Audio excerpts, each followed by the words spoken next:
Hello, everybody, and welcome to Church at Home with Rachel for Monday, the 8th of January.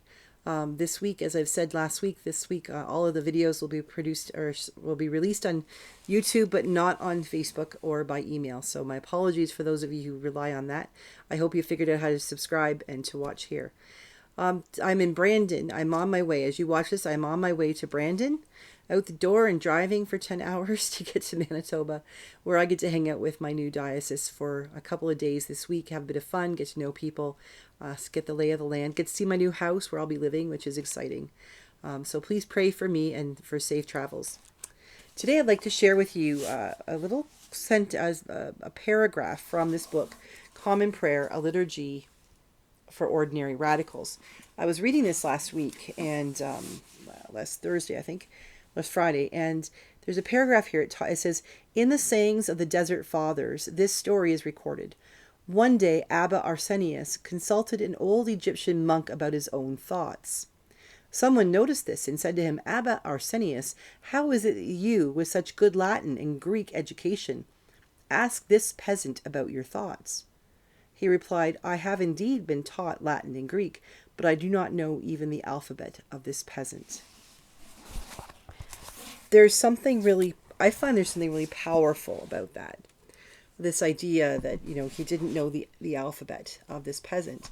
Because it can be really easy to live in our own little silo, to think that, you're an expert in something. In the military world my husband is in, they call it a SME, a subject matter expert, SME.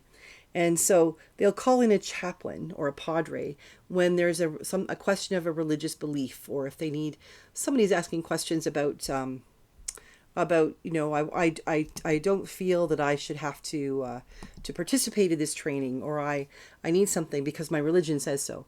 Well, there's some stuff that's kosher and some stuff that's not.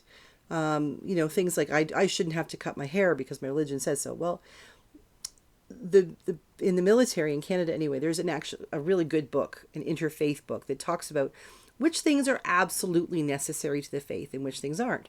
And so if my husband Rob comes up against one of these questions about, I don't think I should have to do this, or I really think that I should have to do this because my faith says so, if he doesn't know for sure, like for instance, if it's not an Anglican question, maybe it's a Roman Catholic question or something else, or if it's something from a completely different faith, like if it's Muslim or Jewish or, pagan or things like that, because there are pagans, he has this resource he can go to look up and gain understanding about those things he does not already know.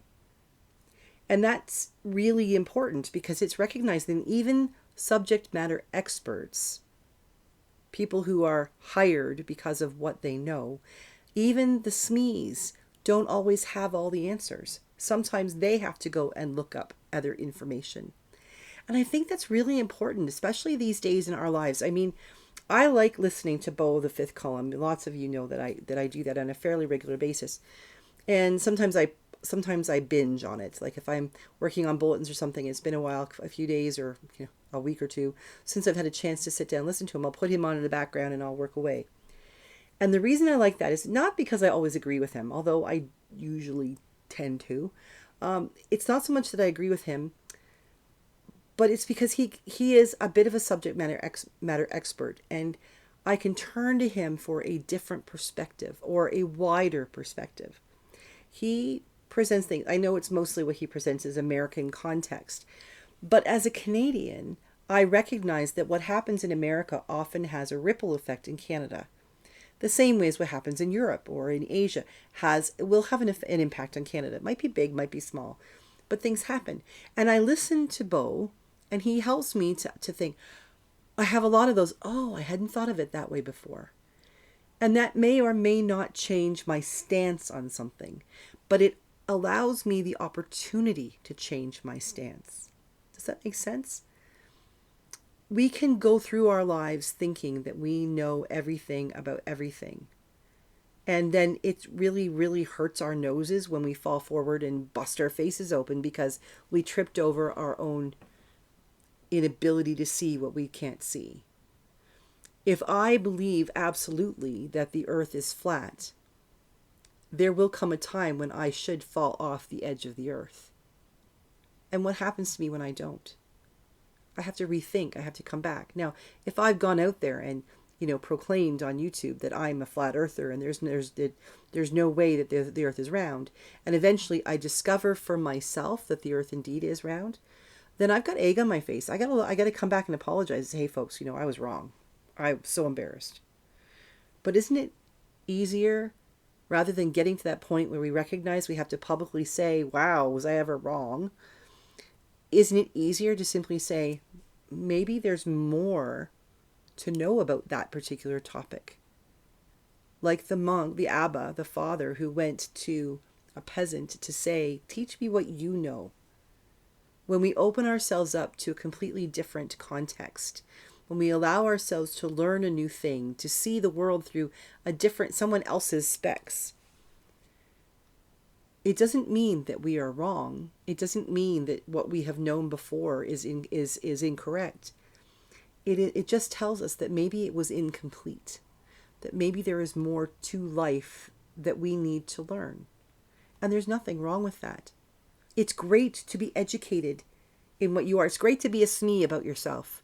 I am the one and only subject matter expert about Rachel Parker, and that's awesome. But that doesn't mean there's not more about myself I can learn by talking to other people, by asking their opinions, by seeing things from their perspective. We all have more learning to do, and there's absolutely nothing wrong with admitting that. As a matter of fact, there's something wrong when we don't admit that.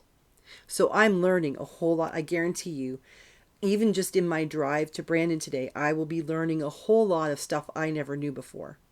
This whole week will be packed with all kinds of new information that will be new to me. It will teach me new things. It'll fill me with more knowledge. It'll teach me new things about me, as well as about the people I'm meeting. And that only enriches life. So if you're worried about learning something new, don't be worried. Engage in it. Throw yourself into it. Become a subject matter expert in something else, and your life will only get bigger. I guarantee it. Have a great day, everybody. God bless. And I'll see you again tomorrow for Church at Home with Rachel.